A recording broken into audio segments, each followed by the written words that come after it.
what is the ratio between the number of players who scored more than 60 runs in tournament Q? ठीक है, first we will see कि कितने percent जने हैं जिन्होंने 60 run से ज्यादा टूर्नामेंट क्यू में स्कोर किया है. So this is 25%. So we gonna write 25% of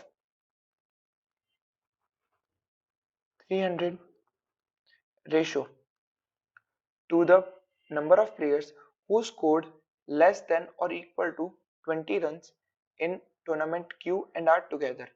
और इसका रेशियो हमको देखना है कि Q and R together में कितने परसेंट प्लेयर्स ने 20 से कम रन स्कोर किया है. So as we can see कि Q and R के अंदर मोर देन 20 वाले हैं 60 एंड 70. तो ये तो वो जने हैं जिन्होंने 20 से ज्यादा स्कोर किया है. अगर हम टोटल में से इन इतने परसेंट जनों को माइनस कर देंगे तो हमारा वो आंसर आ जाएगा या वो क्वांटिटी आ जाएगा जिन्होंने 20 से कम रन स्कोर किया है. सो 100 minus 60 is 40% and 100 minus 70 is 30%. ये वो टोटल जने हैं जिन्होंने 20 रन से कम स्कोर किया है in tournament Q and R together. So 40 plus 30 is 70%.